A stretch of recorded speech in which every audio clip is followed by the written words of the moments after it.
melewati masa-masa yang sulit, hari ini di dalam hadiratnya kita datang menghampiri Dia. Kita ungkapkan kehausan hati kita. Oh haleluya Bapa. Oh Yesus.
kita yang diberkati oleh pujian penyembahan pada siang hari ini. Haleluya. Jemaat Ibu BKCBN semuanya sehat ya? Amin, puji Tuhan. Saya juga sehat kok. Oke, kita ada di awal tahun dari 2021 dan sebagaimana ya kita tahu bersama-sama bahwa di tahun 2021 ini GBBK CBN punya tema bersama, yaitu bagaimana kita mempersiapkan generasi-generasi yang berkenan dan layak di hadapan Tuhan. Dan kalau misalkan Bapak Ibu melihat atau mengikuti ibadah minggu lalu Pastor Mansa sudah menyampaikan kepada kita bagaimana kita mempersiapkan generasi-generasi yang layak. Dan siang hari ini atau kesempatan kali ini saya akan masih menyampaikan kepada Bapak Ibu apa yang akan kita lakukan selama satu tahun ke depan sepanjang 2021 ini, supaya tema ini nggak cuma sekedar tema bagi kita, tema ini nggak cuma sekedar selewat begitu saja di tahun 2021 ini, tetapi tema ini tuh benar-benar kita hidupi bersama. Katakan amin. Dan hari ini saya mau sampaikan kepada Bapak Ibu bagaimana kita membangun yang namanya next generasi atau generasi penerus. Ya, dan fakta saya mau sampaikan kepada Bapak Ibu dulu. Pertama, fakta bahwa kebanyakan orang tua kesulitan dalam menyiapkan next generation. Ya, kebanyakan dari kita, mungkin Bapak Ibu yang hari ini datang ke tempat ini sudah punya anak, punya generasi, dan faktanya bahwa kita sulit untuk menyiapkan mereka. Karena di antara kita dengan mereka itu terpampang yang namanya gap. Itu terpampang yang namanya perbedaan generasi yang begitu jauh, sehingga banyak daripada orang tua yang kesulitan dalam menyiapkan anak-anak mereka sesuai dengan apa yang Tuhan mau. Sehingga banyak kita akan menemukan bahwa banyak sekali daripada anak-anak muda, ya, next generation yang akhirnya mereka gagal menggenapi janji Tuhan dalam kehidupan mereka. Mereka bentrok dengan orang tua, mereka tak sepaham dengan orang tua, karena itu fakta mereka. Bukan hanya kita alami di dalam kekristenan, tetapi ini berbicara tentang yang namanya di seluruh dunia. Tapi tahun ini kita punya tugas dan tanggung jawab bersama. Bagaimana kita sebagai orang tua, kita menyiapkan next generasi yang sesuai dengan kehendak Tuhan. Bagaimana kita menyiapkan anak-anak kita, bagaimana kita menyiapkan generasi-generasi yang kita di bawah kita ini supaya mereka menjadi generasi-generasi yang layak, yang berkenan, yang sesuai yang Tuhan mau dalam kehidupan kita. Selanjutnya saya mau memberikan fakta kepada Bapak Ibu. Ya, ini ciri-ciri next gen. Ya, jadi Bapak Ibu yang punya anak-anak, ya, ini ciri-ciri mereka saat ini. Ini mereka dikenal dengan yang namanya generasi milenial atau generasi Y, dan kemudian di bawah mereka lagi ada yang namanya generasi Z. Ini fakta-fakta yang Bapak Ibu akan alami, akan temui ketika Bapak Ibu membimbing yang namanya putra-putri Bapak Ibu, termasuk juga di dalam gereja ini. Karena yang namanya membangun generasi itu bukan cuma tugas dan tanggung jawab Bapak Ibu yang ada di rumah, tetapi juga tugas dan tanggung jawab daripada gereja, daripada komunitas di tempat ini. Yang pertama, Bapak Ibu bisa cek kepada anak-anak Bapak Ibu, bisa renungkan, gampang bosan pada hal yang dibeli. Ini ciri daripada next gen. Anak-anak muda atau anak-anak zaman sekarang, mereka tuh gampang bosan dengan apa yang mereka beli. Hari ini mereka beli handphone, 3 bulan lagi mereka udah bosan. Ganti lagi yang baru, ganti lagi yang baru, ganti lagi yang baru. Mereka nggak bisa disalahin, karena itu fakta daripada jiwa mereka yang seperti itu. Kemudian selanjutnya dikatakan bahwa ciri-ciri dari mereka adalah no gadget, no life. Mereka tetap bisa hidup kalau yang namanya tanpa yang namanya handphone, gadget, laptop, dan semuanya. Itu fakta. Kemudian berikutnya berbicara tentang hobi melakukan pembayaran non cash. Mereka sekarang tuh gampang yang namanya kredit. Mereka gampang yang namanya pesan online, ya COD-an. Mereka pesan dulu kemudian bayar. Kemudian itu fakta yang akan kita hadapi sebagai orang tua dan sebagai gereja. Kemudian berikutnya suka dengan hal yang serba cepat dan instan. Kemudian juga di situ memilih pengalaman daripada hasil. Anak-anak zaman sekarang tuh mereka lebih milih untuk punya pengalaman. Makanya jangan heran dari mereka tuh banyak yang gonta-ganti pekerjaan karena mereka mencari pekerjaan. Banyak dari mereka yang hari ini liburan ke situ, liburan ke sana dan sebagainya, karena mereka mencari yang namanya pengalaman hidup. Itu fakta yang Bapak Ibu mesti tahu. bagaimana next generasi menjalani kehidupan mereka. Kemudian berbeda perilaku dalam grup satu keluarga dengan yang lain. Seringkali mereka di rumah beda, mereka kumpul sama teman-teman mereka beda, mereka kumpul dengan orang di gereja beda. Itu fakta sebagai anak-anak generasi milenial hari ini. Kemudian jago multitasking. Mereka tuh bisa melakukan yang namanya berbagai pekerjaan dalam waktu bersamaan. Kemudian di situ dikatakan kritis terhadap fenomena sosial. Makanya jangan heran banyak anak-anak muda sekarang, generasi sekarang, mereka punya jiwa sosial yang tinggi. Kemarin ada bencana di Sulawesi, kemudian ada di Kalimantan, yang namanya pundi-pundi sumbangan itu udah ada di media sosial. Mereka jaring yang namanya dana melalui kampus mereka dan sebagainya. Bahkan ada di antara mereka yang terjun ke sana secara langsung. Itu fakta daripada generasi sosial. Mereka punya yang namanya jiwa sosial yang begitu tinggi. Kemudian selanjutnya dikatakan bahwa mereka tuh dikit-dikit posting. Bapak Ibu untuk tahu kehidupan anak-anaknya sekarang tuh gampang banget. Bapak Ibu tinggal buka media sosial mereka. Bapak Ibu bisa tahu mereka ada di mana sekarang. Mereka sedang ngapain kemarin. 3 jam yang lalu mereka ada di mana. Mereka ngapain itu fakta sebagai generasi milenial. Jadi Bapak Ibu nggak usah pusing dengan ciri-ciri mereka yang seperti demikian. Itu hal yang wajar yang akan kita hadapi sebagai orang tua, sebagai gereja dalam mempersiapkan yang namanya next generasi. Untuk itu saya bilang tadi bahwa faktanya banyak orang tua yang kesulitan karena mereka nggak bisa ngikutin perkembangan zaman daripada anak-anak zaman sekarang. Dan banyak di antara orang tua yang akhirnya menyerah karena mereka merasakan bahwa saya nggak bisa mendidik anak saya lagi, saya nggak bisa bantu lagi mereka, saya nggak bisa lagi nyambung dengan mereka. Mereka mau apa, saya mau apa, kita nggak bisa nyambung sebagai orang tua, sebagai gereja. Tetapi hari ini saya mau sampaikan kepada Bapak Ibu bahwa kita punya yang namanya tools, yaitu Alkitab, yang tidak pernah ketinggalan zaman, yang akan membantu kita sebagai orang tua, sebagai gereja untuk menyiapkan yang namanya generasi. Ini Alkitab Bapak Ibu yang Tuhan berikan kepada kita, itu nggak pernah ketinggalan zaman.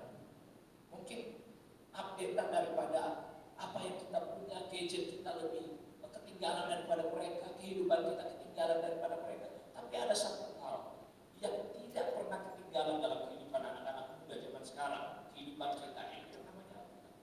Dari zaman yang namanya Musa, Taurat diberikan, kemudian sampai kepada zamannya Yesus, sampai dengan hari ini yang namanya Alkitab itu tidak pernah ketinggalan zaman.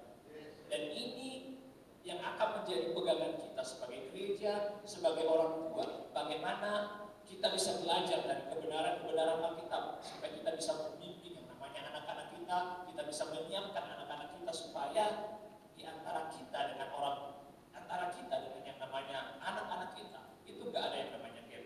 Selanjutnya ini akan kita pelajari bersama-sama. Kita buka dari Filipi 1 ayat 9 sampai 11. Hari ini saya akan memberikan kepada Bapak Ibu ada 3 poin bagaimana kita membangun atau menyiapkan generasi yang layak dan berkenan bagi Tuhan. Filipi 1 ayat 9 saya akan bacakan kepada Bapak Ibu. Di situ dikatakan, dan inilah doaku, ya doanya Paulus ya, semoga kasihmu semakin melimpah dalam pengetahuan yang benar dan dalam segala macam pengertian, sehingga kamu dapat memilih apa yang baik. Perhatikan yang di tanda merah di depan. Di situ dikatakan supaya kamu suci dan tak bercacat menjelang hari Kristus, penuh dengan buah kebenaran yang dikerjakan oleh Yesus Kristus untuk memuliakan dan memuji Allah. Perhatikan baik-baik Bapak Ibu. Di ayat 11 di situ dikatakan supaya kamu suci dan tak bercacat menjelang hari Kristus. Ini yang sedang kita hidupi tahun ini Bapak Ibu. Paulus berbicara kepada jemaat di Filipi. Ini konteksnya jemaat di Filipi itu sudah percaya Tuhan. Karena Paulus memberitakan atau memberikan kebenaran firman Tuhan, menginjili orang-orang di Filipi itu pada saat Paulus sedang dicatat di dalam Kisah Para Rasul. Dan yang kemudian yang Filipi ini posisinya atau kondisinya adalah mereka sedang atau sudah percaya sama Tuhan. Kemudian dari penjara Paulus menuliskan surat kepada mereka dan berpesan supaya jemaat di Filipi itu memiliki kehidupan yang suci dan tak bercacat menjelang hari Kristus. Dan ini yang sedang kita hidupi atau ini yang menjadi tema kita sepanjang tahun ini Bapak Ibu. Tuhan berpesan kepada kita tahun ini supaya kita jemaat-jemaat di BPK CBN menjadi jemaat yang suci dan tak bercacat menjelang hari Tuhan. Amin. Itu yang menjadi visi kita, menjadi doa kita sepanjang tahun ini. Selanjutnya dikatakan penuh dengan buah kebenaran yang dikerjakan oleh Yesus Kristus untuk memuliakan dan memuji Tuhan. Ini yang menjadi visi kita sepanjang tahun ini. Bagaimana kita mempersiapkan generasi, bukan cuma mempersiapkan, tapi kita sebagai orang tua, sebagai gereja, bagaimana supaya kita ini menjadi orang-orang atau jemaat yang punya kehidupan yang suci, punya yang namanya kehidupan yang tak bercacat menjelang hari Kristus. Bukankah kita sekarang ada di masa-masa di mana kedatangan Tuhan semakin dekat? Amin. Kita sedang ada di akhir zaman, kita sedang ada di masa-masa yang sulit. Untuk itu, pesan Tuhan tahun ini, tema kita pada tahun ini adalah supaya kita memiliki kehidupan yang semakin suci dan kehidupan yang semakin tak bercacat dan penuh dengan yang namanya buah-buah kebenaran. Seberapa banyak kita yang mau mengalami hal ini? Amin. Haleluya. Dan kita mau tahun ini bukan cuma kita yang mengalami, tetapi bagaimana supaya generasi kita selanjutnya, anak-anak kita, anak-anak youth, anak-anak sekolah minggu yang ada di dalam gereja ini punya kehidupan yang sama. Mereka punya kehidupan yang suci, punya kehidupan yang tak bercacat, kehidupan mereka penuh dengan buah-buah kebenaran. Sehingga ketika Yesus datang, ketika akhir zaman itu tiba, ketika Yesus menjemput kita yang kedua kalinya, dikatakan bahwa Dia menemui kehidupan kita yang penuh dengan suci, penuh dengan yang namanya buah-buah kebenaran dalam kehidupan kita. Amin. Jadi yang namanya membangun generasi yang layak dan tak bercacat di hadapan Tuhan, itu sangat penting. Kita nggak tahu bagaimana kehidupan anak-anak kita ke depan, bagaimana generasi daripada gereja ini ke depan. Kita nggak tahu. Yang kita bisa lakukan hari ini adalah bagaimana kita membangun mereka di atas dasar yang benar. Bagaimana kita membangun kehidupan anak-anak kita, kehidupan generasi-generasi yang akan datang daripada gereja ini, supaya mereka tetap berdiri kokoh di atas kebenaran-kebenaran firman. Jadi hari ini saya mau belajar, atau saya mau sampaikan kepada Bapak Ibu dari Filipi 1 ayat 9 sampai 11 ini, ada 3 poin yang harus kita miliki, baik kita sebagai orang tua, kita sebagai mentor di tempat ini, kita sebagai pembina-pembina KKA, kita sebagai pelayan-pelayan, sebagai hamba-hamba Tuhan di tempat ini. Apa yang harus kita punya supaya kita bisa mempersiapkan generasi yang suci, yang tak bercacat dan penuh dengan buah-buah kebenaran. Yang pertama, kita lihat di Filipi 1 ayat 9. Sekali lagi saya akan bacakan, dan inilah doaku, semoga kasihmu makin melimpah dalam pengetahuan yang benar dalam segala macam pengertian. Jadi Bapak Ibu, jemaat-jemaat yang kasih Tuhan, yang pertama yang harus kita punya sebagai orang-orang yang mempersiapkan generasi-generasi yang takut akan Tuhan, pertama yang kita harus punya adalah kita harus punya yang namanya berlimpah di dalam kasih. Amin. Paulus ngomong ini ke jemaat di Filipi, mereka tuh kasih tahu apa Paulus supaya mereka itu berlimpah di dalam kasih. Paulus gak ngomongin lagi supaya mereka hidup dalam kasih. Artinya kalau kita lihat dari konteks ayat ini bahwa sebenarnya orang-orang di Filipi itu tuh udah punya kasih sebelumnya. Mereka sudah mengasihi sebelumnya, tetapi Paulus berbicara kepada mereka, berdoa, menuliskan surat kepada mereka supaya jemaat di Filipi ini semakin berlimpah di dalam kasih. Dan itu juga yang menjadi pesan bagi kita sebagai hari ini, seperti sebagai orang tua, sebagai gereja di tempat ini, supaya kita ini semakin berlimpah dalam kasih, karena itu yang akan membantu generasi-generasi yang ada di depan kita, di bawah kita, supaya mereka menjadi generasi-generasi yang lain. Kenapa Bapak Ibu? Karena saya mau memberikan kepada Bapak Ibu bahwa kasih adalah kebutuhan utama manusia, termasuk next generation. Benar? Seberapa banyak di antara kita hari ini yang gak butuh kasih lagi dalam kehidupan kita? Kasih itu kebutuhan utama setiap manusia dalam kehidupannya. Itu tuh kebutuhan utama, dan faktanya bahwa banyak dari next generation, anak-anak kita, banyak daripada anak-anak muda dari gereja, anak-anak sekolah minggu yang terhilang karena mereka gagal menemukan kasih dalam kehidupan mereka. Haleluya. Mereka banyak yang hilang dari rumah, mereka meninggalkan rumah, mereka gak betah di rumah, mereka gak betah di gereja dan sebagainya. Kenapa? Karena mereka gak menemukan yang namanya kasih Kristus dalam kehidupan mereka. Faktanya Bapak Ibu bahwa di dalam kehidupan kita sebagai manusia, Tuhan terancam kita ada satu ruang kosong yang ada di dalam kehidupan kita, yang itu hanya bisa diisi oleh kasih Kristus. Dan ini yang menjadi perhatian bagi kita hari ini sebagai orang tua. Apakah kita sebagai orang tua sudah menyampaikan atau sudah menjadi alat untuk menyampaikan kasih Kristus itu kepada anak-anak kita? Kalau kita gagal untuk menyampaikan kasih itu kepada mereka, mereka akan mencari kasih di luar rumah. Mereka akan pergi ke tempat-tempat tongkrongan, mereka akan pergi kepada hal-hal duniawi, mereka akan melakukan ini dan itu. Untuk apa? Untuk mengisi kekosongan yang ada di dalam diri mereka. Karena ini hal yang gak bisa dibantah dengan apapun. Kasih, kebutuhan kita akan kasih, itu gak bisa dibantah dengan apapun. Dan ini yang sedang dibutuhkan oleh next generation. Apakah kita sebagai gereja, sebagai orang tua, mampu mengasihi mereka, semakin berlimpah kasih kita kepada mereka? Atau bagaimana? Mereka tidak akan pernah terbangun dengan baik kalau kita gak bisa menyampaikan kasih itu kepada mereka. Amin.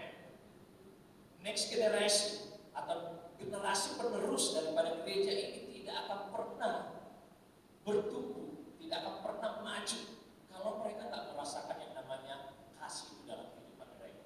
Perhatikan baik-baik Bapak Ibu, ya Bapak Ibu yang sudah punya sudah punya anak di rumah, perhatikan baik-baik. Apakah kita sudah mengasihi mereka dengan baik?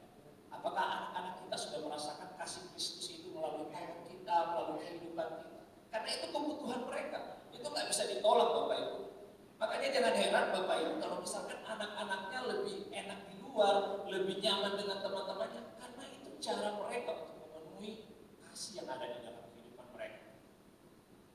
Dan saya mau kasih kepada Bapak Ibu, Matius 24 ayat 12 mengatakan bahwa dan karena makin bertambahnya kedurhakaan, maka kasih kebanyakan orang akan menjadi tinggi. Dan ini juga yang sedang terjadi dengan gereja-gereja, ini yang sedang terjadi dengan rumah tangga. Kenapa? Banyak daripada orang tua yang kasihnya sudah mulai dingin terhadap anak-anak mereka. Banyak daripada orang tua, banyak daripada gereja atau kita yang di dalam gereja, kasih kita sudah mulai dingin.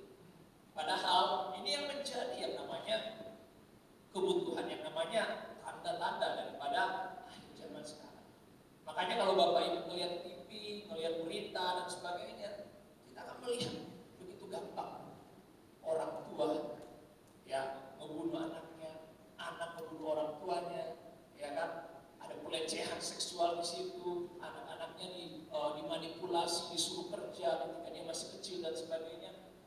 Itu tanda-tanda akhir zaman dan itu tanda-tanda bahwa kasih itu semakin dingin, kasih itu semakin berkurang, kasih itu semakin gak ada di dalam keluarga.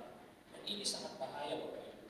Perhatikan baik-baik hari ini bahwa kasih itu menjadi kebutuhan daripada setiap anak-anak generasi yang akan datang. Kita perlu perhatikan baik-baik. Apakah kita ini masih mengasihi mereka dengan sungguh-sungguh? Apakah kasih kita itu sudah dingin kepada mereka? Apakah kasih kita itu masih menggubu-gubu? Apakah mereka masih merasakan kasih dari kita? Itu perlu diperhatikan baik-baik. Dan kita sebagai orang Kristen, terkadang kita hanya menunjukkan kepada mereka role model bagaimana cara menjadi orang Kristen. Karena kita cuma tunjukin kepada anak-anak kita, ikutin saya ini orang Kristen.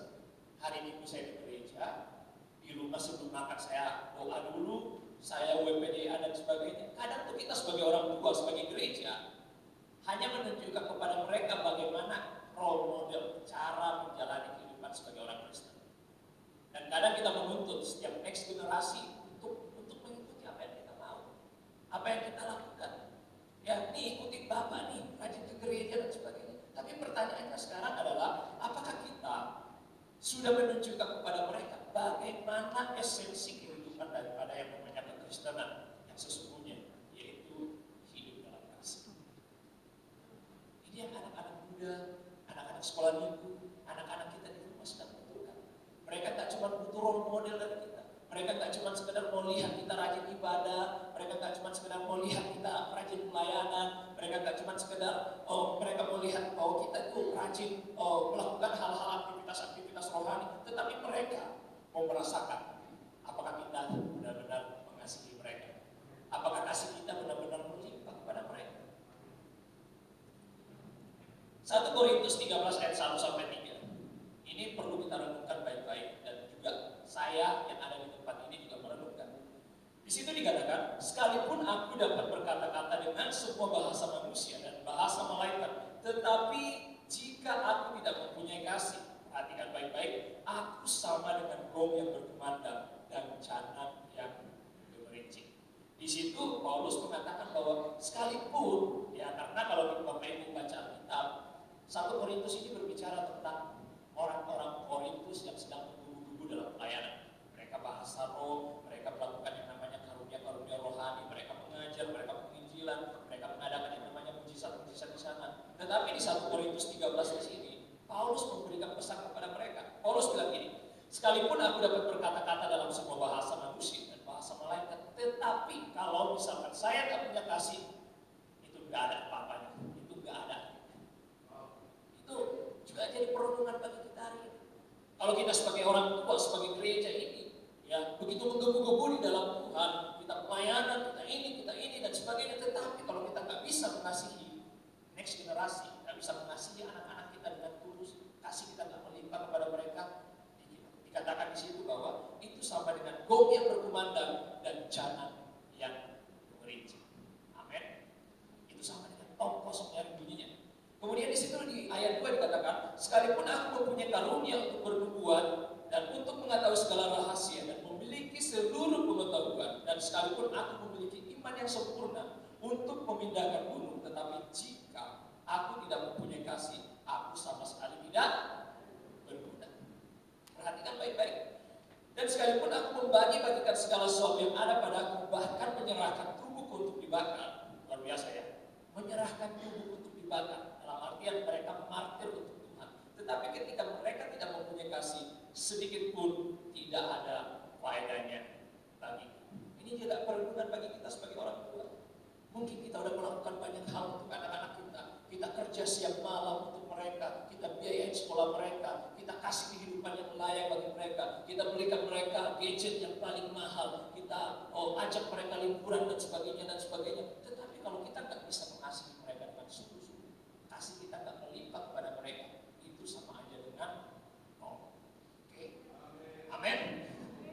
Amin Bapak Ibu. Ini penting banget bagi kita untuk kita merenungkan, karena yang namanya kasih itu adalah kebutuhan dasar daripada setiap umat manusia, termasuk next generasi. Lalu mungkin Bapak Ibu berbicara bahwa kasih itu apa? Tetapi ini dari 1 Korintus 13 ayat 1 sampai 3 ini kita bisa melihat bahwa generasi atau next generasi ini tidak peduli sehebat apa kita di gereja, sehebat apa kita jadi orang tua, sehebat apapun kita menghidupi kehidupan mereka, menyekolahkan mereka, kalau kita nggak bisa mengasihi mereka dengan sungguh-sungguh, buat mereka itu nol. Ya, ini kehidupan, ini gejolak daripada batin daripada setiap anak-anak yang ada di rumah, yang ada di dalam gereja dan sebagainya. Untuk itu penting banget kita memperhatikan kasih kita kepada mereka. Lalu kasih itu apa? Kita buka dari 1 Korintus 13 ayat 4 sampai 7. Ini kelanjutan daripada tulisan Paulus. Di situ dikatakan bahwa di ayat 4, kasih itu sabar, kasih itu murah hati, amin. Kasih tidak cemburu, ia tidak memegahkan diri dan tidak sombong. Ini yang harus kita lakukan sebagai orang tua bagi generasi ini sekarang. Pertama, kita harus sabar, kita harus murah hati kepada mereka, kita nggak boleh cemburu kepada mereka. Kemudian kita nggak boleh memegahkan diri, nggak boleh sombong. Kemudian di situ juga dikatakan bahwa ia tidak mau melakukan yang tidak sopan dan tidak mencari keuntungan diri sendiri. Ia tidak memarah dan tidak menyimpan kesalahan orang lain. Ia tidak bersuka cita karena ketidakadilan, tetapi karena kebenaran. Ia menutupi segala sesuatu, percaya segala sesuatu, mengharapkan segala sesuatu, sabar, menanggung segala sesuatu.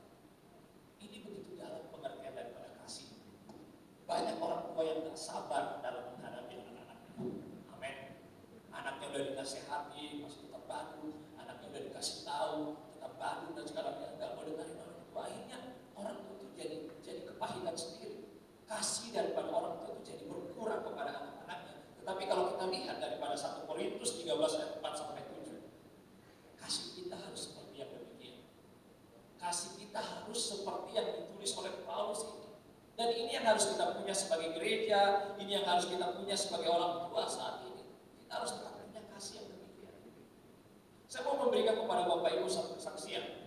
Ya, saya udah minta izin kepada beliau. Ini adalah salah satu jemaat dan 3 tahun yang lalu pertama kali saya ketemu mereka, saya ketemu dengan anaknya, ya yang cowok ya, namanya Gabriel. Pada waktu itu kami lagi, mereka lagi retreat di puncak dari sekolah, kemudian dari sini kita pelayanan. Ya dari situ ya mulai curhat bahwa ternyata yang dialami saat itu adalah orang tuanya berpisah. Bapaknya di mana, mamanya di mana, dan mereka berpisah.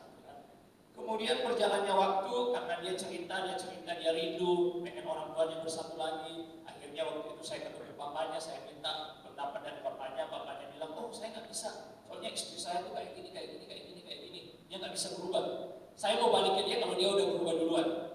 Kemudian ketemu istrinya juga sama, oh suami saya kayak gitu. Saya mau balikin dia kalau dia udah berubah dan sebagainya. Karena nggak ada titik temu. Waktu itu sempat kami ketemu ya sama Pastor Manson. Dan waktu itu cuma 1 kali ketemu, 1 kali konseling, Pastor Manson udah bilang, ini kayaknya tinggal didoain. Akhirnya kalau tinggal didoain apa Bapak Ibu? Kita nggak punya opsi-opsi apa lagi. Kita nggak punya jalan keluar apa lagi. Tetapi Agustus atau September tahun 2020 kemarin, tiba-tiba mereka kasih tahu, Pak, doain ya, sekarang kami udah sembuh. Luar biasa. Setelah 4 tahun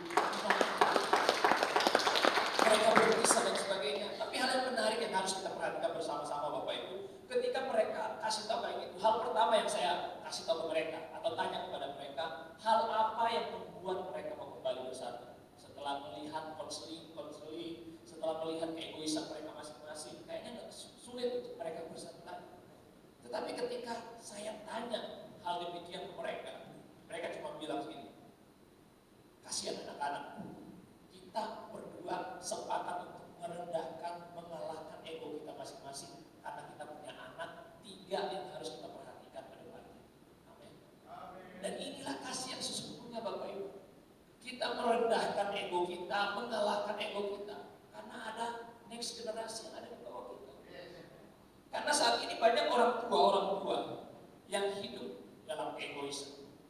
Banyak anak-anak yang hidup dengan atau hidup di atas keegoisan orang tua. Orang tuanya mau apa harus diikuti, orang tuanya mau ini harus diikuti dan sebagainya. Banyak anak-anak yang hidup di atas ambisi orang tua. Banyak anak-anak yang ibaratnya menjadi korban karena orang tuanya nggak bisa mengalahkan egonya. Kita perlu pertanyakan kalau kita ada di dalam posisi yang demikian. Kita perlu pertanyakan, apakah kasih kita benar-benar melimpah bagi mereka? Apakah kasih kita benar-benar tulus atau ada mereka? Atau seringkali Bapak Ibu berkata-kata bahwa negor atau kasih tahu anak-anak cuma sekarang sulit. Tapi saya mau kasih tahu, ini tips bagi Bapak Ibu dan ini salah satu cara untuk kita memenangkan generasi ini. Itu kita mulai dari yang namanya memenangkan hati mereka dengan kasih Kristus. Mungkin ada Bapak Ibu yang hari ini bertanya, oh saya punya anak, saya sudah nasehatin, mudah-mudahan dan sebagainya. Pertama yang perlu kita tanya, kita renungkan sebagai orang tua, sebagai gereja di tempat ini adalah apakah kita sudah menangkan hati mereka dengan hati Kristus? Karena seharusnya kasih itu mendahului teguran. Amin. Banyak orang tua atau banyak anak-anak yang kepahitan dengan orang tua mereka karena mereka cuma ditegur, mereka cuma dihakimi. Banyak orang-orang yang meninggalkan gereja karena mereka hanya dihakimi dan sebagainya. Tapi mereka nggak pernah merasakan kasih. Padahal kalau kita mau ibaratnya mau memenangkan generasi ini, kita mulai dari memenangkan hati mereka dulu dengan kasih Kristus. Ya kan? Anak mana yang nggak nurut sama kita kalau mereka merasakan bahwa kita mengasihi mereka sungguh-sungguh. Amin. Itu yang menjadi konsep utama kenapa kita harus berlimpah dalam kasih. Karena dengan kasih tersebut kita bisa memenangkan mereka. Perhatikan baik-baik Bapak Ibu, menangkan hati mereka dengan kasih Kristus. Setelah itu didik mereka dengan keras, tegur mereka dengan keras, dan arahkan kehidupan mereka, maka mereka tetap ada bersama dengan kita. Amin. Ini generasi yang kadang tuh emang harus dikerasi.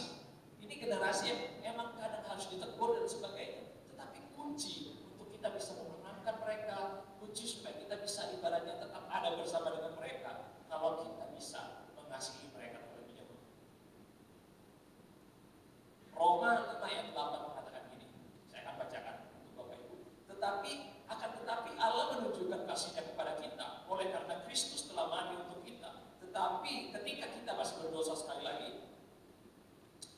Akan tetapi Allah menunjukkan kasih-Nya kepada kita oleh karena Kristus telah mati untuk kita ketika kita masih berdosa. Kemudian di 1 Yohanes 4 ayat 10 mengatakan, bukan kita yang telah mengasihi Allah, tetapi Allah yang telah mengasihi kita dan yang telah mengutus anaknya sebagai pendamaian bagi dosa-dosa kita. Ini standar kita mengasihi sebagai anak-anak Tuhan. Kita harus mengikuti cara Yesus mengasihi. Yesus mengasihi kita itu pada saat kita masih ada di dalam dosa. Yesus itu tetap mengasihi kita, kasihnya tak pernah berubah dari dahulu sampai sekarang. Sekalipun kita jatuh ke dalam dosa, kita tinggalin Yesus sebagai, dan itu harusnya menjadi role model, contoh bagi kita, teladan bagi kita bagaimana mengasihi anak-anak kita. Sekalipun mungkin anak-anak kita mengecewakan kita, anak-anak mungkin gak mau nurut sama kita, mungkin mereka datang ketika mereka ada maunya dan sebagainya. Tetapi hari ini firman Tuhan mengatakan bahwa kasih kita harus tetap ada untuk mereka. Kita perlu perhatikan baik-baik Bapak Ibu bahwa kita harus punya itu. Kita harus bisa mengasihi tanpa agenda atau syarat. Karena kebanyakan daripada kita, orang tua, gereja, kita sekarang kasihnya sudah bersyarat. Kita bakal mengasihi anak kita kalau mereka nurut sama kita. Kita bakal mau perhatian kepada mereka kalau mereka mau diarahkan dan sebagainya. Karena kita tuh punya standar kasih yang demikian. Tapi hari ini firman Tuhan mengatakan bahwa mengasihi itu tidak boleh pakai yang namanya syarat. Kasih kita nggak boleh bersyarat, termasuk pada the next generasi. Banyak hubungan yang tidak baik antara orang tua dan anak itu dimulai karena kasih orang tua bersyarat. Bapak Ibu punya anak 3, kadang tuh dibanding-bandingin. Yang pertama itu lebih dikasihi, yang kedua agak dicuekin, yang ketiga dibiarin dan sebagainya. Dan itu yang membuat anak-anak itu terluka. Kebanyakan daripada anak-anak yang terluka yang meninggalkan rumah karena mereka tak menerima kasih yang sama, mereka tak menerima perlakuan yang sama di rumah. Banyak dari mereka yang dibanding-bandingin. Mereka dibandingin dengan anak tetangga. Oh lihat tuh si Anu udah kerja, udah ini, udah bisa kasih duit buat anaknya dan sebagainya. Dan itu yang melukai banyak anak-anak muda. Itu yang melukai banyaknya generasi. Kenapa? Karena kasih kita bersyarat bagi mereka. Amin. Itu yang terjadi dalam kehidupan orang-orang Kristen. Tapi hari ini kita mau belajar bersama-sama bahwa kita mengasihi mereka tanpa syarat. Begitu juga dengan gereja.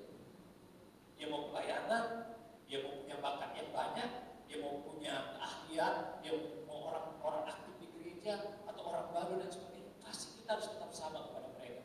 Kita harus tetap mengasihi mereka sama seperti Kristus mengasihi kita. Jadi Bapak Ibu berbicara tentang membangun generasi itu dimulai daripada kasih kita untuk mereka. Sekalipun ini generasi-generasi yang dalam tanda kutip mereka kepala batu, mereka nggak mau dibilangin, mereka susah diajak ngobrol, ya mereka kadang nggak punya sopan santun, mereka kadang sibuk dengan dunia mereka sendiri, mereka kadang nggak menghargai orang tua dan sebagainya. Tetapi itu jangan sampai meruntuhkan kasih kita bagi mereka. Kita harus tetap ada untuk mengasihi mereka, kita harus tetap stay untuk mengasihi mereka, gereja ini harus tetap mengasihi mereka, karena itu menjadi modal bagi mereka menjadi generasi-generasi yang layak dan berkenan bagi Tuhan. Amin. Sekali lagi, ketika mereka tidak lagi merasakan kasih di rumah, mereka tidak lagi merasakan kasih di dalam gereja ini, jangan heran kalau mereka mencari tempat pelarian di luar sana. Amin. Yang pertama tadi saya berbicara tentang berlimpah dalam kasih. Yang kedua, kita lihat lagi di Filipi 1 ayat 9. Di situ dikatakan bahwa, sekali lagi saya akan bacakan, dan inilah doaku semoga kasihmu semakin berlimpah dalam pengetahuan yang benar. Jadi hal kedua yang Bapak Ibu dan gereja ini harus punya adalah kita harus punya yang namanya pengetahuan yang benar dalam mempersiapkan terima kasih. Kita harus punya yang namanya pengetahuan yang benar. Karena yang namanya generasi ini adalah generasi yang saya mau katakan ini juga fakta bagi Bapak Ibu yang harus tahu bahwa generasi milenial ini adalah generasi yang suka bertanya. Generasi ini generasi yang dalam tanda kutip mereka pakai otak. Kalau Bapak Ibu cuma kasih tahu mereka, oh nggak boleh keluar malam, mereka akan bertanya-tanya di sini, kenapa nggak boleh keluar malam? Kenapa nggak boleh ini? Kenapa nggak boleh ini? Kenapa nggak boleh ini? Ini generasi ini fakta daripada generasi-generasi yang kita hadapi sekarang adalah mereka punya yang namanya pola pikir yang begitu tajam.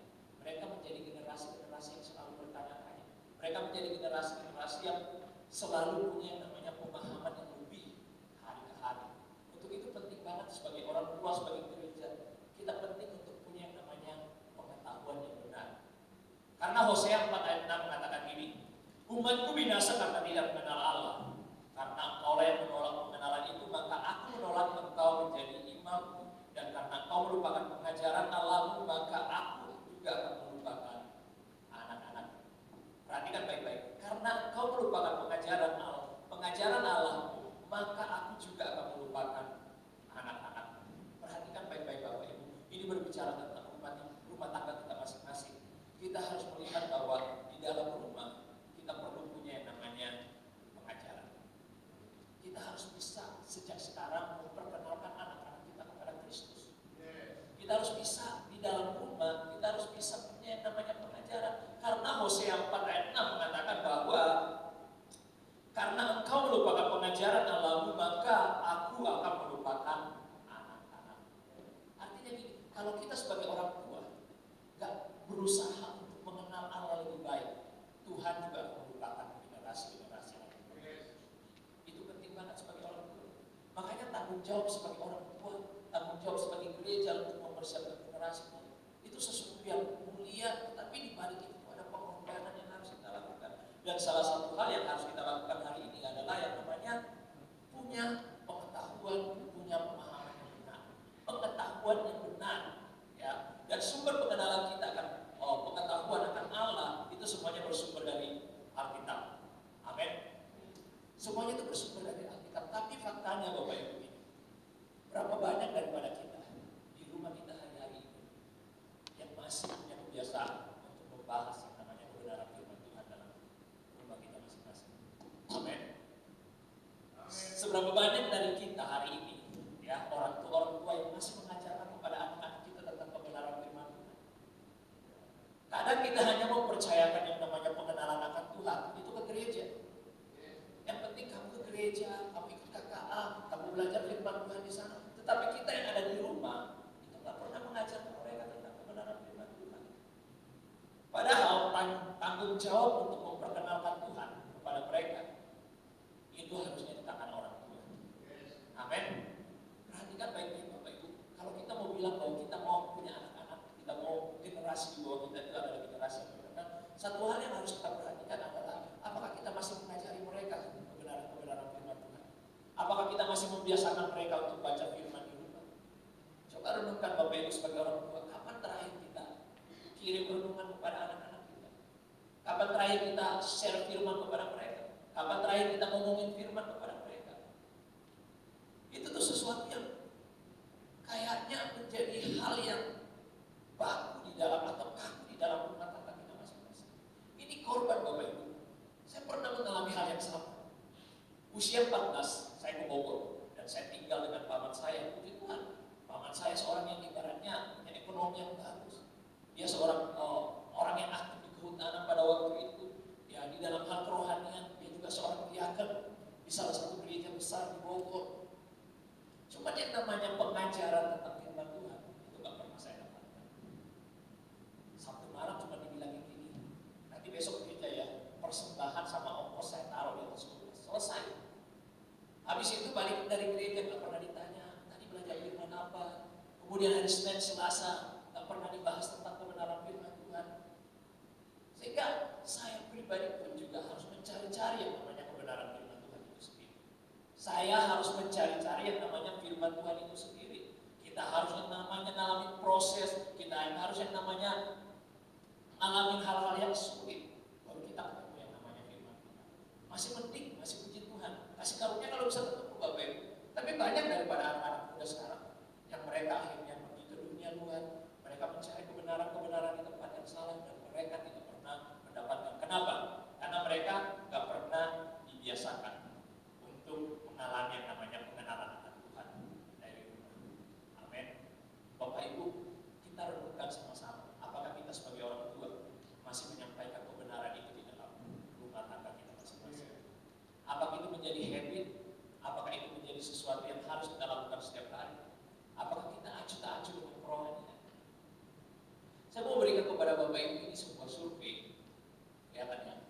survei yang dilakukan oleh BRC. BRC itu adalah Bilangan Research Center. Itu adalah sebuah survei di kalangan rohanian Kristen. Dan ini survei yang cukup bagus. Mereka punya tingkat akurasi yang bisa dikatakan cukup dipercaya, dan mereka kadang menjadi acuan daripada gereja-gereja untuk membangun daripada gereja mereka. Dan salah satu hasil survei mereka di tahun 2009, ya, ini mensurvei tentang remaja-remaja di Indonesia yang bagaimana pertumbuhan mereka di rumah. Di situ dikatakan bahwa disurvei 4.095 remaja Kristen di Indonesia, dan kebanyakan itu di daerah Jabodetabek. Dan dari hasil survei tersebut dikatakan bahwa 3 daripada 4 remaja Kristen Indonesia merasa tidak mendapatkan bimbingan yang cukup dari orang tua atas pertumbuhan spiritualnya. Cukup tinggi Bapak Ibu, 3 dari 4. Jadi ketika disurvei ada 4 anak, ya, anak-anak remaja, ternyata 3 dari 4 anak tersebut mereka merasa bahwa mereka tak mendapat bimbingan yang cukup dari orang tua atas pertumbuhan spiritual mereka. Artinya gini, 3 anak ini merasa bahwa mereka tak pernah dibimbing dalam rohani mereka di rumah. Kemudian selanjutnya di situ dikatakan bahwa 1 dari 5 daripada remaja tersebut merasa orang tuanya tidak pernah memberikan perhatian pada pertumbuhan pribadinya. 1 daripada 5 anak remaja tersebut, mereka merasa bahwa orang tua gue ini tak pernah perhatiin pertumbuhan keluarga gue. Kemudian di situ dikatakan 1 dari 5 merasa tidak bebas untuk mengeluarkan pikiran dan perasaan hidup. Ini banyak dihadapi oleh next generasi. Banyak daripada anak-anak sekarang tuh nggak bisa atau nggak bebas mengeluarkan pendapat mereka ketika mereka di rumah. Ya, itu surveinya. Dan ini memberikan sebuah catatan bagi kita sebagai orang tua bahwa yang namanya pengajaran di dalam rumah tangga Kristen itu masih sangat minim. Amin. Kemudian hasil survei lagi mengatakan bahwa ketika mereka disurvei, ternyata sosok yang paling berjasa untuk menuntun mereka kepada Tuhan Yesus itu ternyata orang tua, 73,1%. Artinya dari 4.095 anak-anak atau remaja Kristen tadi, mereka sepakat 73,1% mengatakan bahwa yang berjasa untuk menuntun mereka kepada Tuhan itu adalah orang tua mereka sendiri. Dan pendeta itu cuma 10,6. Tetapi ketika mereka disurvei lagi, ternyata dari 73% tersebut hanya 23% orang tua yang dianggap baik dalam membimbing spiritual anak-anak mereka. Ini orang tua Kristen. Ya, artinya hanya 23% daripada orang tua yang dianggap baik untuk membimbing kerohanian mereka, membimbing anak-anak itu kepada mereka, kepada pengenalan akan Kristus. Ini perenungan bersama bagi kita hari ini. Apakah kita masih menjadi orang tua yang menyampaikan kebenaran firman Tuhan itu kepada anak-anak kita? Apakah kita masih menjadi orang tua yang masih menyampaikan kebenaran, menyampaikan pemahaman tentang firman Tuhan itu kepada mereka? Tugas kita tidak hanya memiliki pengetahuan yang benar, tetapi tugas kita adalah mengajarkan kepada mereka. Dan hari ini saya mau sampaikan kepada Bapak Ibu dari Ulangan 6 ayat 4-9. Ini cara mengajar kepada anak-anak kita. Saya akan bacakan. Dengarlah hai Israel, Tuhan itu Allah kita. Tuhan itu Esa, kasihilah Tuhan Allahmu dengan segenap hatimu dan dengan segenap jiwamu dan dengan segenap kekuatanmu. Apa yang kuperintahkan kepadamu pada hari ini haruslah engkau perhatikan dan haruslah engkau mengajarkannya berulang-ulang kepada anak-anakmu dan membicarakannya apabila engkau duduk di rumahmu, apabila engkau sedang dalam perjalanan, apabila engkau sedang berbaring, apabila engkau bangun. Haruslah engkau mengikatkannya sebagai tanda pada tanganmu dan haruslah itu menjadi lambang di dahimu dan haruslah engkau menuliskannya pada tiap pintu rumahmu dan pada pintu gerbang. Ini yang harusnya menjadi cara daripada kita mengajarkan daripada generasi-generasi. Di situ dikatakan bahwa perhatikan haruslah engkau mengajarkannya berulang-ulang kepada anak-anak. Perhatikan baik-baik. Ini cara kita harusnya membimbing anak-anak kita berbicara tentang pemahaman akan kebenaran firman Tuhan. Yang dimaksud di sini itu adalah Taurat. Jadi di kalangan orang Israel, Taurat itu harus diajarkan berulang-ulang kepada anak-anak mereka. Dan harusnya ini juga menjadi cara kita mengajar anak-anak kita. Kita harus mengajar mereka berulang-ulang. Di situ dikatakan bahwa membicarakannya apabila kau duduk di rumahmu, apabila kau sedang dalam perjalanan, apabila kau sedang berbaring, apabila kau sedang bangun. Artinya semua area dalam kehidupan kita harus bisa menyampaikan kebenaran firman Tuhan kepada anak-anak kita. Baik mereka berbaring, mereka lagi duduk, mereka lagi rebahan dan sebagainya. Dalam setiap waktu di rumah kita, di dalam rumah tangga kita harus mengajarkan kebenaran firman Tuhan itu secara berulang-ulang kepada anak-anak kita. Itu penting banget. Karena pemahaman mereka tentang kebenaran firman Tuhan itu akan mempengaruhi cara hidup mereka. Ketika cara hidup mereka benar, maka otomatis mereka akan terbangun menjadi generasi-generasi yang layak, yang kudus, yang siap untuk membawa dampak perubahan untuk orang-orang sekitar mereka. Perhatikan baik-baik, Bapak. Kita harus mengajarkan berulang-ulang. Coba kita renungkan. Berapa kali kita ngajarin mereka kebenaran firman Tuhan? Berapa kali kita ngajarin anak-anak kita kebenaran firman Tuhan? Apakah setiap hari, seminggu sekali, sebulan sekali? Atau cuma di akhir tahun, pas tanggal 31, kita ajarin mereka, oh gini, setahun ini seperti ini, seperti ini. Firman Tuhan hari ini mengatakan bahwa kebenaran itu harus kita sampaikan secara berulang-ulang kepada mereka. Karena pengajaran itu penting untuk menjadi dasar bagi mereka, untuk tumbuh, untuk lahir, untuk ibaratnya mereka berdiri menjadi generasi-generasi yang layak bagi kebenaran. Amin. Di ayat selanjutnya di situ dikatakan, haruslah juga engkau mengikatkannya sebagai tanda pada tanganmu. Bagi orang Israel, Taurat itu harus diikat di tangan. Tujuannya apa? Supaya apa yang mereka lakukan itu berdasarkan kebenaran firman Tuhan. Amin. Artinya Bapak Ibu, kebenaran firman Tuhan yang kita sampaikan kepada anak-anak kita itu harus menjadi pedoman bagi mereka dimanapun mereka berada. Apa yang mereka lakukan itu harus sesuai dengan kebenaran firman Tuhan. Kemudian di situ dikatakan haruslah itu menjadi lambang di dahi. Itu berbicara tentang apa yang ada di hadapan mereka, apa yang menjadi visi mereka, apa yang menjadi tujuan hidup mereka. Itu harus sesuai dengan kebenaran firman Tuhan. Selanjutnya di situ dikatakan haruslah engkau menuliskannya pada tiap pintu rumah. Itu artinya bahwa ketika mereka masuk rumah, keluar rumah, hidup mereka berdasarkan kebenaran firman Tuhan. Dan di situ yang terakhir disatakan bahwa pada pintu gerbangmu, artinya itu menjadi penopang dalam kehidupan mereka. Begitu kuatnya pengajaran kehidupan daripada orang Kristen pada zaman yang namanya orang Israel. Makanya kalau Bapak Ibu melihat di Matius, Yesus itu begitu berhikmat. Usia 12 tahun, dia bisa ngobrol dengan imam-imam yang ada di bait suci. Kenapa? Karena kita tuh cuma melihat Yesus itu Tuhan, tetapi sebenarnya dia adalah manusia biasa juga. Artinya, apa yang dikatakan di Ulangan 6 ayat 4 sampai 9 ini, itu juga dipakai untuk mengajar Yesus. Sehingga pada usia 12 tahun dia begitu penuh dengan hikmat, dia ada di dalam bait suci, dia bisa berbicara dan sebagainya tentang kebenaran Tuhan. Kenapa? Karena orang tuanya mengajarkan kepada dia secara berulang-ulang tentang Taurat, tentang firman Tuhan. Dan ini yang harusnya menjadi harapan kita sebagai orang tua. Kita sebagai orang tua harus bisa mengajarkan kebenaran firman Tuhan itu secara berulang-ulang kepada mereka. Supaya mereka, dimanapun mereka berada, mereka menjadi generasi-generasi yang berdiri, yang kuat, yang kokoh di dalam kebenaran. Amin. Nah, salah satu sisi positif daripada pandemi COVID-19 ini adalah menyadarkan kita bahwa tempat kita belajar sesungguhnya adalah di rumah. Amin. Ini salah satu sisi positif daripada COVID-19. Kembali menyadarkan kita sebagai orang tua bahwa tempat kita belajar yang sesungguhnya itu adalah di rumah. Karena kita tuh cuma dititipin mereka ke sekolah, kita bayar sekolah mereka, kita sekolahin mereka di sekolah yang mahal, itu nggak salah Bapak Ibu. Tetapi berbicara tentang kebenaran firman Tuhan, rumah itu harusnya menjadi tempat di mana setiap anak-anak bisa belajar. Amin. Itu yang harusnya kita lakukan. Pemuridan itu dimulai dari rumah tangga. Pemuridan itu dimulai dari rumah.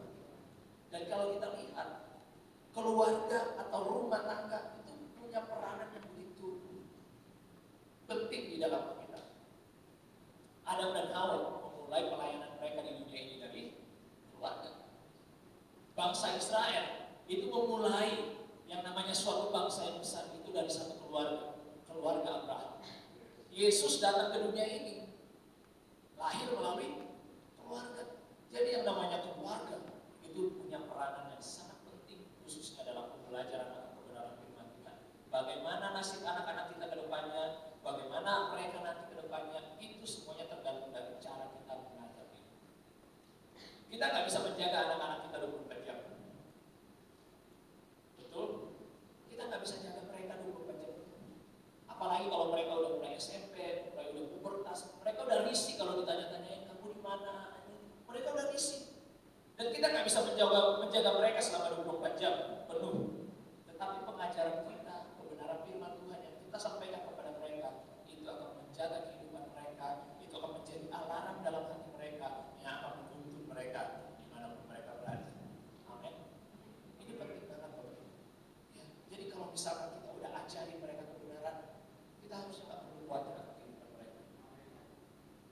Kalau kita udah berikan dasar mereka yang kuat dalam Kristus, pemahaman yang benar tentang firman Tuhan, harusnya kita nggak perlu terlalu khawatir akan kehidupan mereka. Kenapa? Karena kita sudah kasih mereka dasar, kasih mereka panduan dan sebagainya. Dan ini yang harusnya kita lakukan sebagai orang tua. Generasi yang cerdas dilahirkan daripada orang tua yang cerdas. Amin. Generasi yang cerdas itu ditentukan daripada orang tua. Cerdas di sini bukan berarti kita harus berpendidikan tinggi, tetapi balik lagi kepada firman Tuhan. Bagaimana kita membimbing anak-anak kita sesuai dengan kebenaran firman Tuhan. Kemudian juga dikatakan bahwa gereja yang kuat itu diawali atau itu ada karena gereja itu kuat dalam pengajaran. Bagaimana gereja ini masih tetap ada 20 tahun ke depan, 30 tahun ke depan, itu tergantung dari pengajaran yang kita lakukan di tempat ini. Karena pengajaran itu sangat penting. Pengajaran itu sangat penting dalam setiap kehidupan generasi ke generasi. Makanya ada ungkapan mengatakan ini, kalau gereja ini mau diubah, itu dimulai daripada keluarga yang diubahkan. Kalau kota mau diubahkan, itu dimulai dari keluarga yang diubahkan. Kalau bangsa ini mau diubahkan, itu dimulai dari keluarga yang diubahkan. Gimana mau bangsa kita mau maju kalau di dalam rumah kita masing-masing kita nggak pernah ngajarin mereka tentang integritas, kita nggak pernah ngajarin mereka tentang kejujuran, kita nggak pernah ngajarin mereka tentang hal-hal yang positif. Itu tergantung di rumah kita masing-masing. Jadi Bapak Ibu hari ini pengajaran, pengetahuan kita sebagai orang tua, khususnya di dalam firman Tuhan itu sangat penting yang akan membantu kita untuk mempersiapkan generasi-generasi yang lain bagi Tuhan. Amin. Amin. Sekali lagi berikan pujian untuk Tuhan. Yang terakhir, ya masih dari Filipi 1 ayat 9 tadi. Di situ dikatakan tadi bahwa di situ dikatakan bahwa dan inilah doaku, semoga kasihmu makin melimpah dalam pengetahuan yang benar dan yang terakhir ini, segala macam pengertian. Yang ketiga yang saya mau bagikan kepada Bapak Ibu, bagaimana kita menjadi orang tua atau gereja untuk mempersiapkan generasi-generasi yang layak adalah kita harus menjadi orang tua atau gereja yang penuh dengan hikmat. Amin. Amin. Karena faktanya gini, sekalipun anak-anak muda, generasi-generasi milenial yang mereka ibaratnya gampang untuk yang namanya punya teman, mereka gampang mengakses sesuatu, tapi satu hal yang mereka nggak punya itu berbicara tentang hikmat. Amin. Dan hikmat ini adanya di orang tua. Hikmat ini ada di dalam pemimpin rohani di tempat ini.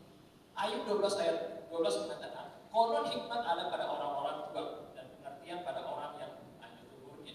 Kemudian Amsal 4 ayat 1 mengatakan, dengarkanlah hai anak-anak, didiklah seorang ayah dan perhatikan supaya engkau beroleh pengertian. Ini yang harus kita punya sebagai orang tua, sebagai gereja di tempat ini. Kita harus punya yang namanya hikmat, supaya dengan hikmat tersebut kita harus bisa atau kita bisa membimbing anak-anak kita. Amin. Amin. Dan hikmat, makanya gini, cara daripada orang tua membimbing anak-anaknya itu berbeda.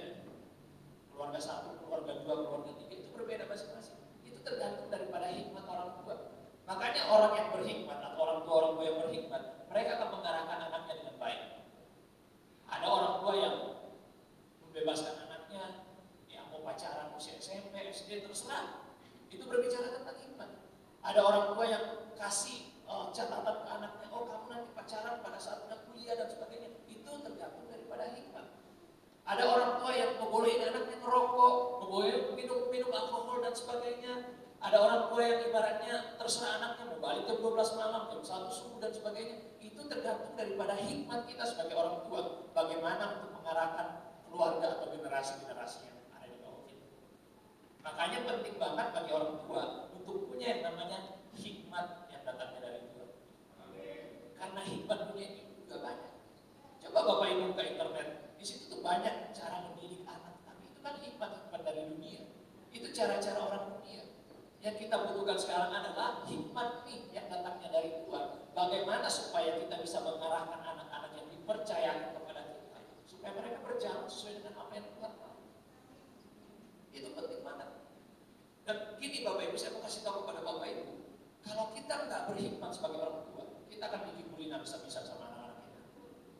Coba Bapak Ibu ambil handphonenya, handphone anak-anaknya, itu tuh segala macam ada di situ. Yang mau masuk aplikasi ini mesti pakai password, masuk aplikasi ini mesti ada pakai pola dan sebagainya. Kalau kita nggak punya hikmat, kita bakal dikibulin habis-habisan sama anak-anak kita. Hikmat nih kadang datang ibaratnya gini.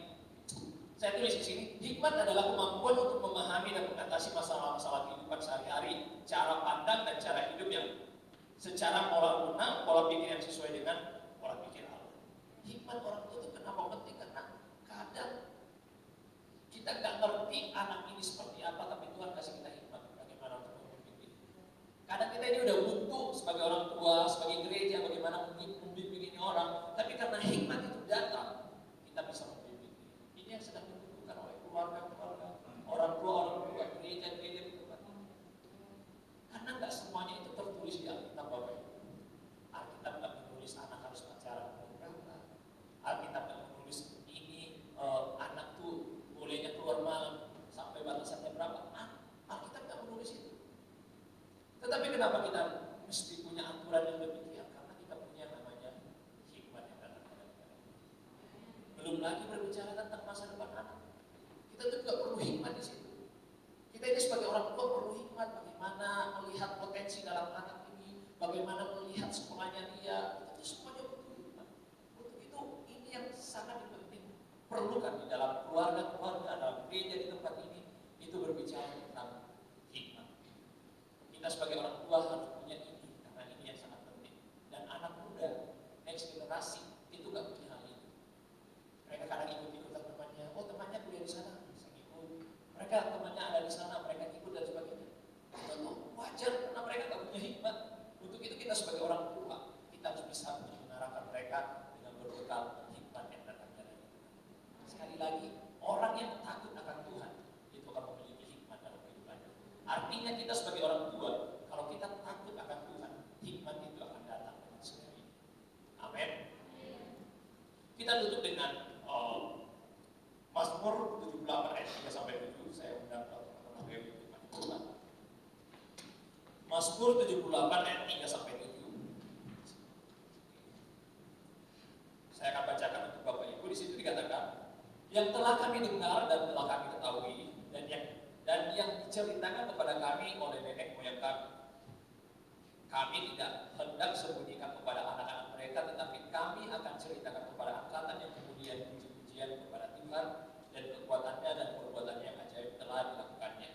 Ia telah ditetapkannya peringatan di Yakub dan hukum Taurat diberinya di Israel. Nenek moyang kita diperintahkannya untuk memperkenalkan kepada anak-anak mereka, supaya dikenal oleh angkatan yang kemudian. Perhatikan, supaya yang dikenal oleh angkatan yang kemudian, supaya anak-anak yang akan lahir kelak bangun dan menceritakan kepada anak-anak mereka, supaya mereka menaruh kepercayaan kepada Allah dan tidak melupakan perbuatan-perbuatan Allah, tetapi memegang perintah-perintah. Ini kata pemazmur berbicara tentang generasi Bapak Ibu. Artinya gini, pemazmur bilang gini, saya mengenal Tuhan ini karena cerita daripada nenek moyang saya kemarin. Dan saya mau generasi saya, anak-anak saya selanjutnya, mereka juga mengenal Tuhan. Karena saya menceritakan kepada mereka. Pertanyaannya hari ini Bapak Ibu, bagaimana dengan next generasi kita? Bagaimana dengan anak-anak kita? Bagaimana dengan orang-orang yang dipercayakan Tuhan dalam kehidupan kita? Apakah benar mereka mendengar, mereka mengenal Tuhan daripada kehidupan kita? Itu pertanyaannya. Atau ketika mereka ditanya tentang orang tuanya,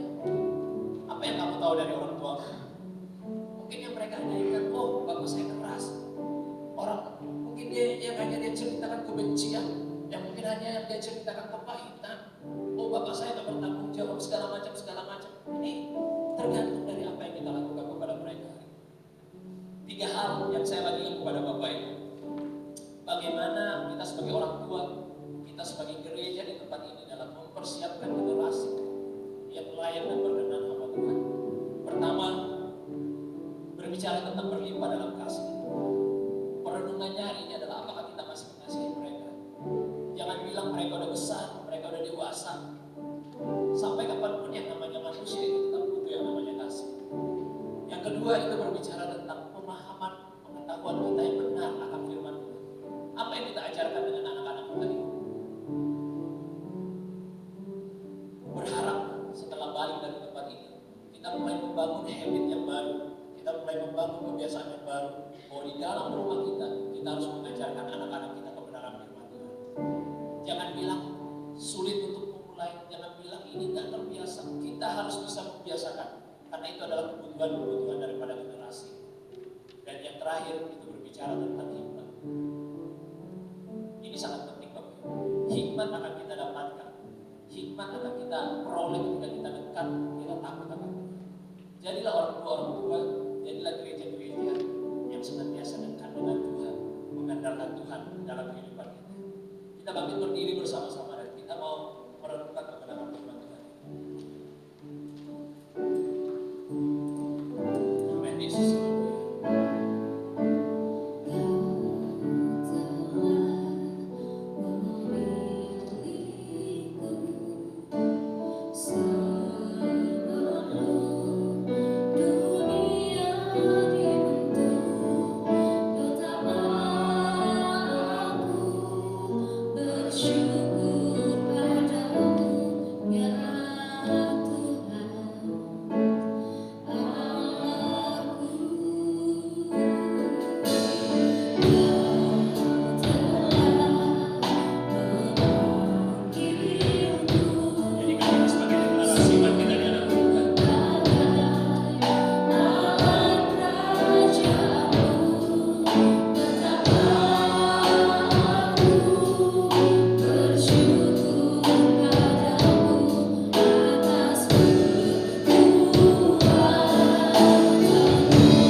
Kita datang sebagai anak-anak muda. selama ini gak pernah merasakan kasih daripada orang tua. Kita gak pernah merasakan yang namanya bimbingan daripada orang tua. Kita gak pernah merasakan yang namanya nasihat daripada orang tua. Tapi sebagai anak-anak muda hari ini kita mau tetap berdiri. Kita mau tetap mengambil suatu keputusan bahwa saya mau menjadi generasi yang layak bagi Tuhan. Amin. Yesus, haleluya. Amin. Yesus.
Saya terbangun.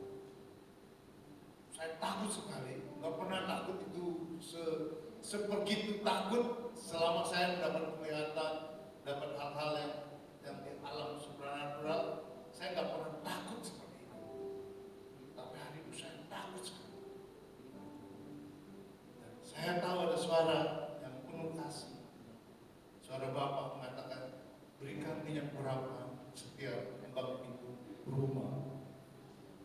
Jadi waktu itu saya sudah kasih pengumuman, tapi mungkin ada yang belum.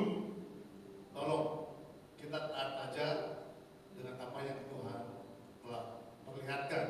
Karena sekarang ini sedang terjadi peperangan yang luar biasa di alam rohani ini antara si jahat dengan malaikat-malaikat Tuhan. Mungkin ada yang waktu minggu yang lalu mencari-cari minyak urapan dan kebetulan gereja juga kehabisan stok. Tapi kami sudah siapkan, jadi boleh ambil kepada Herodes, minta kepada Herodes bawa botol kecil untuk mendapat minyak urapan. Yang lebih penting lagi adalah saudara berdoa sebelum memberi minyak itu kepada ambang-ambang pintu. Katakan, Tuhan, di tangan saya ini ada satu botol guling atau satu botol minyak urapan adalah lambang daripada darah Kristus. Lambang daripada darah anak domba, yaitu darah Kristus. Setiap rumah atau ambang pintu yang saya berikan minyak berapa dalam nama Bapa dan Putra dan Roh Kudus menjadi milik kepunyaanmu, dan tidak ada roh jahat yang bisa masuk ke dalam rumah ini. Tidak ada roh maut yang bisa masuk ke dalam. Tolong diperhatikan. Saya dengan rendah hati, saya hanya mengikuti apa yang Saya berharap tidak terjadi apa-apa. Tapi saya melihat mulai dari hari-hari ini, Januari aja belum habis, sudah begitu banyak musibah-musibah terjadi di Indonesia. Ada yang tanah longsor, ada yang pesawat jatuh, banjiran, dan lebih lagi gempa dan segalanya. Saya bersyukur dan saya percaya Tuhan melindungi anak-anaknya karena Dia mengasihi kita. Amin. Mari kita bangkit berdiri. Kita ibadah hari ini dengan sukacita. Kami terima berkat yang luar biasa firman Tuhan itu menjadi pegangan bagi kita. Yang lebih penting orang tua adalah saudara memberi contoh kepada anak-anak. Jangan saudara mengatakan firman, tapi saudara sendiri tidak melakukannya. Haleluya. Karena anak-anak akan melihat contoh daripada orang tua. Mari nyanyikan lagu itu, ku diberkati, ku diberkati. Orang lain boleh susah dalam berkat, orang lain boleh susah dalam kesulitan, dalam ekonomi, tapi kita anak-anak Tuhan adalah anak-anak yang diberkati.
Kemurahan Tuhan.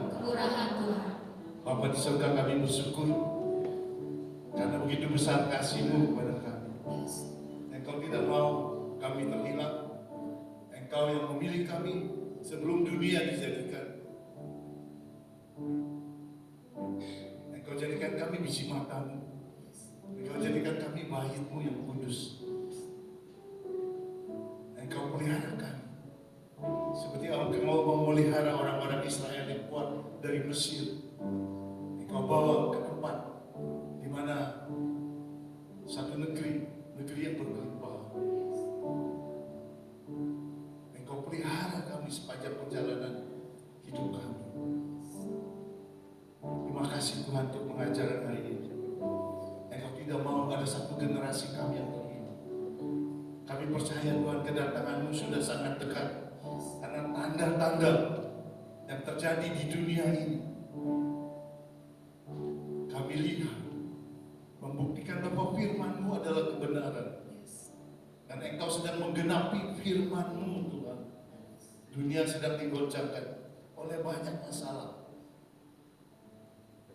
Pandemi 19 yang belum juga selesai. Resesi ekonomi yang melanda dunia. Tetapi kami percaya Tuhan, Engkau memelihara kami. Oleh karena itu Bapa, jangan pernah tinggalkan kami. Biarlah Engkau berjalan di depan kami. Jadikan kami domba-domba-Mu yang taat mengikuti Engkau Tuhan. Engkau gembala agung kami. Engkau berjalan di depan kami. Engkau menuntun kami.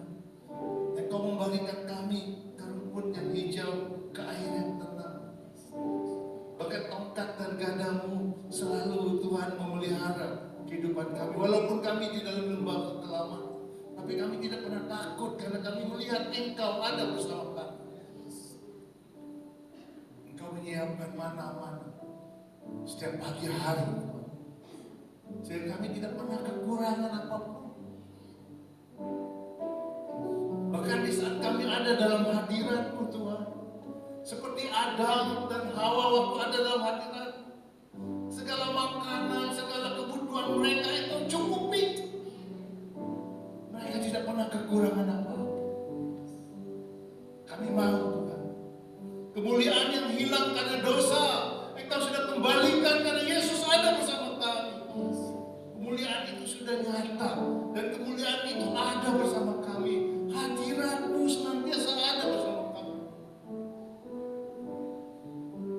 Ajar kami taat kepada-Mu. Ajar kami dengar-dengaran akan firman-Mu. Ajar kami, Tuhan, melakukan apa yang telah Engkau ajarkan. Ajar kami hidup dipimpin oleh Roh-Mu. Terima kasih, Bapa. Terima kasih, Tuhan. Oleh karena kemurahan Tuhan, ku ada sampai hari ini. Oleh karena kebaikan Tuhan, janji-Mu terjadi bagiku. Ku sembah Kau Tuhan, ku mengangkat tanganku. Selamanya Kau ajaib bagiku.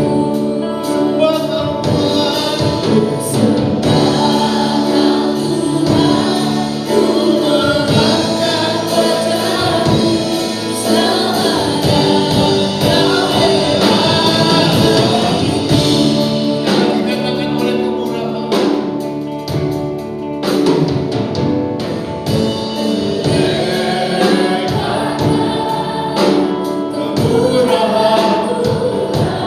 Kemurahan Sampai hari ini, oleh karena kebaikan Tuhan, janji-Mu terjadi bagiku. semua Tuhan. Sembah Kau Tuhan, ku mengangkat tanganku. Selamanya Kau ajaib bagiku.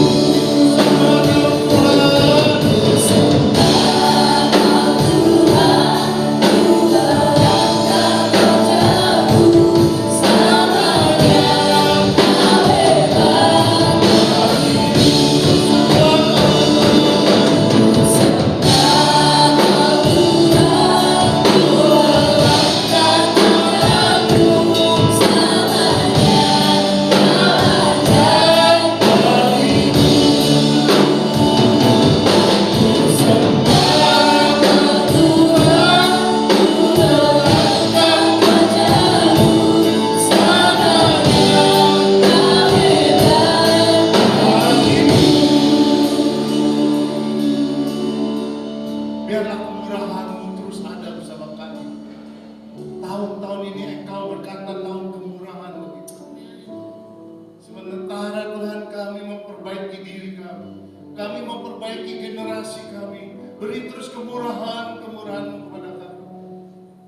Jika kami senantiasa berjalan di dalam Tuhan.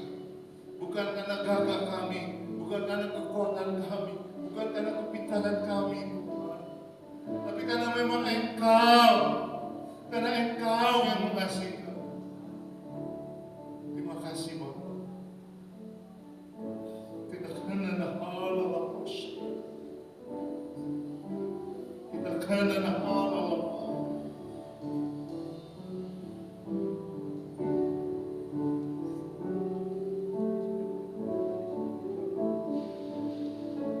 Rasakan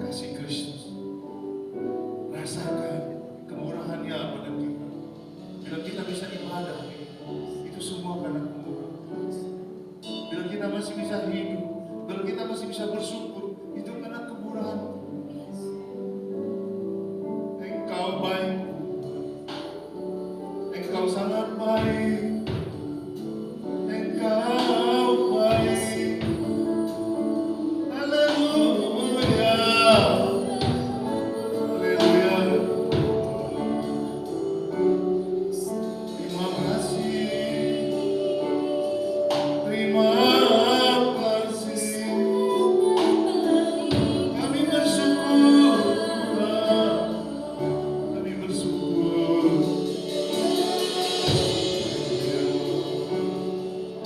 Yesus sembah Kau Tuhan, ku mengangkat samanya Kau ajaib bagiku.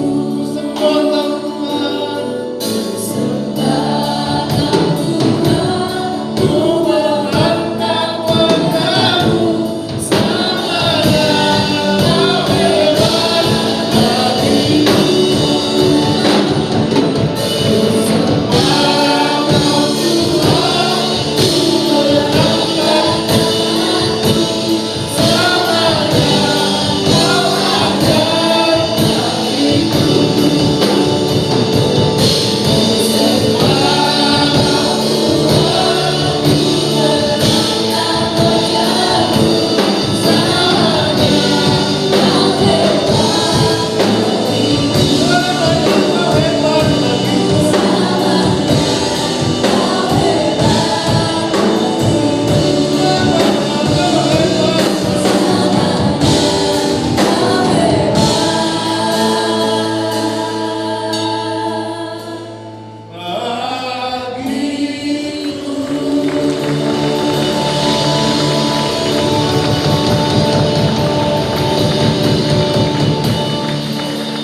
Dan segala pujian, segala hormat, segala kemuliaan hanya bagi nama-Mu. Kami mau mengasihi Engkau lebih lagi. Kami mau melakukan perintah-Mu lebih lagi. Kami mau Tuhan apa yang sudah diajarkan hari ini, mengasihi generasi kami lebih lagi, melakukan kebenaran lebih lagi. Biarlah Engkau yang memberikan kami hikmat. Bagaimana kami tidak kehilangan generasi, tapi kami mewariskan generasi yang layak, yang berkenan kepada Tuhan. Terima kasih Bapak. Jemaat Tuhan akan datang. Terimalah berkat dari Bapak di sini. Di rumah Engkau diberkati, di luar rumah Engkau diberkati. Dimanapun Engkau berada, berkat Allah senantiasa menyertai-Mu.